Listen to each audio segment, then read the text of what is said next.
Good morning. Welcome back to the Upside Down Art Studio. Today we are going to look at an artist named Faith Ringgold. I absolutely love her. She makes story quilts, so this is a little different than something we've talked about before. It's a different art form, which involves sewing, and for our project, we're not going to do sewing, we're going to use paper, but we're going to make it look like one of her quilts, which are called story quilts. So she comes up with a story that might be a memory or might be something that she cares about, and she makes an artwork about it. And so that's what we're going to do too. So for this, you're going to need paper and pencil, something to color with, and then also any kind of scrap paper you can find. Like for scrapbooking, or you could use wrapping paper, leftover wrapping paper, anything that has a really cool pattern on it. So gather your materials and we'll get started. Okay, so this is some information about Faith Ringgold that we've been looking at in class. Faith is an artist who is still alive and still making art. She's 89 years old. She spent her childhood and much of her life in Harlem, New York, which is a neighborhood in New York City. And she makes quilts, story quilts. So she has a story that she's telling through her artwork. And you can see the pictures in the middle are the ones that she painted on fabric. And then she buys fabric and sews those around the border and includes the stories too. Quilting is an art form that takes pieces of fabric and sews them together to make like a blanket. And normally it would be used to, put on your bed or cover up with, but she hangs them up on the wall as artwork. And she grew up in Harlem during a time called the Harlem Renaissance. So this was a movement in African American culture that embraced art and music and theater and literacy. And her mom taught her how to sew. She had asthma when she was little, and she spent a lot of time at home with her mom. And her mom was a fashion designer, so she's always had that kind of love of sewing and of fabrics. And she incorporates it into her artwork. And she was an art teacher for a while too, and she was painting while she was teaching art, and then after she was teaching, then of course she had more time to devote to her art. In the 70s, she was making artwork for political posters, and she was very active in civil rights. And so these are some of her story quilts, and she started making these in the 80s. She had traveled to Tibet and had seen these tonkas, which are paintings on fabric, so that kind of influenced her, as well as her mother teaching her to sew. So you can see some of her story quilts here. You see Michael Jackson down there in that one. That's pretty cool. The story of Aunt Jemima, she retold the story of Aunt Jemima in her own way and put that on a quilt. And then Tar Beach up in the corner is the one that we're going to focus on. So this is the cover of her book, Tar Beach, and it's a picture of the quilt, Tar Beach. And this is a memory of hers when she used to live in Harlem in New York City, and her parents would take her upstairs to the roof and they would have a picnic. So she would lay out on a blanket, kind of like you were laying at the beach, but she called it Tar Beach because the rooftops were covered with tar. It's kind of like, like the blacktop that's on the street. And so she would imagine that she was flying. You can see her flying up there. She would imagine that she was flying and she was owning everything that she saw. She said she wanted to own that bridge because her dad told her she was born the day that they started building it, and he actually worked on it. She wanted to own that, so she just would imagine her and her little brother too were flying over the city. But this was a good memory of hers. She remembers listening to her parents and friends play cards, and they had a picnic up there. They always had food, and so this was a memory that she turned into a story, and that's what we're going to do as well. I want you to think about a good memory that you would like to turn into a story. And these are just a couple of my favorite quotes from Faith Ringgold. She says, "I'm inspired by people who rise above their adversity. That's my deepest inspiration. And I'm also inspired by the fact that if I really, really want to, I think I can do anything." I love that. If you really, really want to, you can do anything. You put your mind to it. And she says, you can't sit around and wait for somebody to say who you are. You need to write it and paint it and do it. So you're always expressing yourself by doing those things. All right, and I do have a couple of video links here in my slide presentation. One is just about Faith herself, and then there's actually, if you go to YouTube, there's a video of her reading her book, Tar Beach, and I love hearing her read it. It just comes to life more, I think, the way she reads it, so that might be something you want to check out. All right, and now the Upside Down Art Studio. Okay, so like I said, for this, I want you to think of a memory that would be good to turn into a story, something that you would like to share, something that was happy that you'd want to remember. I'm going to choose going to the beach, and I'm going to do a little picture of the beach. I want you to keep this simple. It does not have to be realistic. But we want to be able to kind of feel your memory and have enough details that we know what's going on in your memory. You can have your paper vertical like I do, or you can turn it horizontal. That's up to you. So we're just going to start to sketch this out.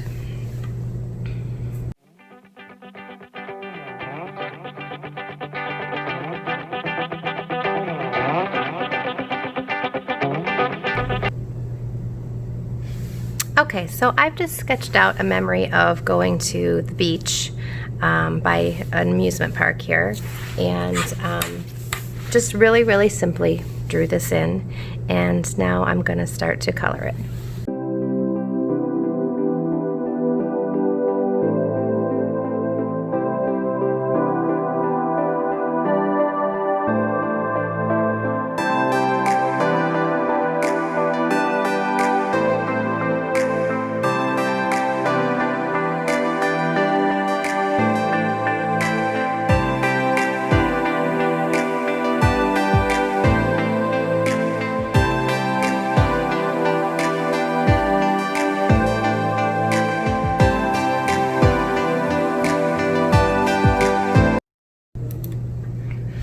Okay, so I've got mine all colored in, and this is my memory of the beach and it's just at dusk when they just start turning the lights on in the amusement park and the sun's just going down. I got the sun reflecting on the water a little bit.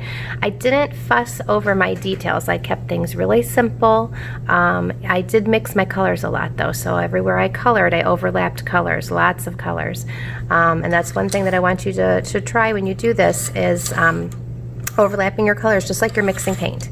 Okay, so now that I've got all this done, now I'm ready to make my quilt. So I'm going to go get a selection of some paper, and I'm going to show you how to make the quilt border that we're going to put around our story.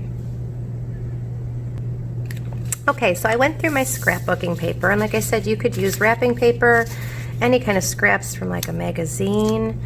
But this is just paper that I had from scrapbooking. I really don't do scrapbooking, but I always have the stuff that goes with it we use for other things. So I've got a bunch of paper here, and I picked some colors that I thought looked kind of summery and beachy, and that would go good with my Ferris wheel. So I've cut these into 1 inch by 1 inch squares, and I'm going to start to just make a pattern going around the border of my quilt in air quotes. And if I was really making a quilt, these would all be squares of fabric, and I would either go to the fabric store and buy the colors I wanted, or I would use the scraps from another project and cut them into the size and shape that I needed. I could use old clothing that I didn't want to throw away. Maybe something was ripped or had a hole in it, but the whole thing wasn't ruined, and I could reuse it. And so that's how quilts in the past were often done, with the scraps. And so nothing was wasted. And sometimes the scraps are meaningful too. Maybe they came from somebody that you cared about and you want to remember them, and so you use some of their clothes as part of your fabric. I've seen people do quilts with like t-shirts from different special things that they wanted to remember in a special way too. And so quilts have been around for a really long time, and a lot of the women that came from Africa would make quilts and have passed it down. And so part of the reason why, can you see that? Part of the reason why Faith Ringgold liked using the quilts too is because she was passing some of the African heritage, or that African American heritage, down as well. So I'm going to continue to go around the border with these, and if you have to run them off the edge a little bit, if you can see that or not, but if you have to run them off the edge a little bit, that's fine. But I'm going to get all those in, and you can see how it's going to look once I get this down on there. It's going to look so cute. All right, so we're going to get going on that.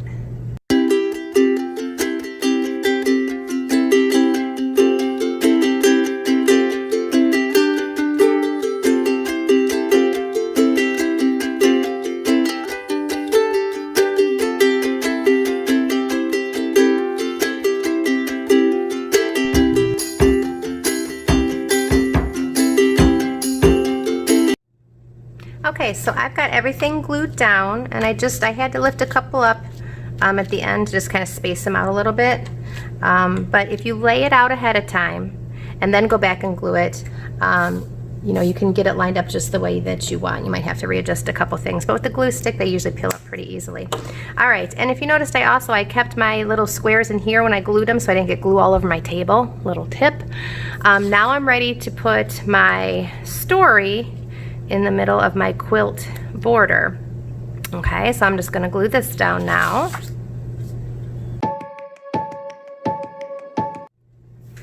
Okay, and since this is gonna be a story quilt, we need to do two more things. We're gonna add some marks that look like stitches, and you can use whatever color you want on this. You could use black, but you could use a color too. It's gonna be the thread. We're gonna imagine that this is the thread. So I'm gonna pick this aqua because I really like aqua. And I'm just gonna, in between here, I'm just gonna do like a little zigzag to make it look like it's stitched together. And you can change the colors if you want, but I'm just going to do a little zigzaggy stitch here.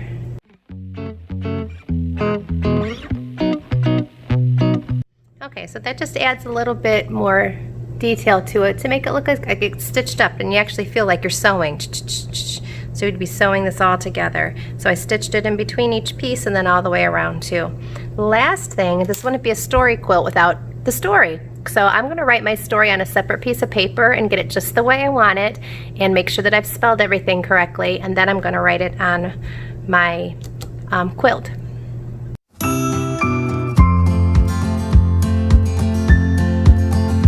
Okay, so now that I have my story wrote, I'm going to decide where I want to put it on my quilt. I can put it right on my story. I could put it in little pieces of around here, and if you look at Faith Ringgold's quilt, you'll see that she had some where each square, like a certain square, like every other one would have part of the story, and you'd follow it around to find the story and put it together. Sometimes it would be just in one spot, so you can decide where you want to put your story.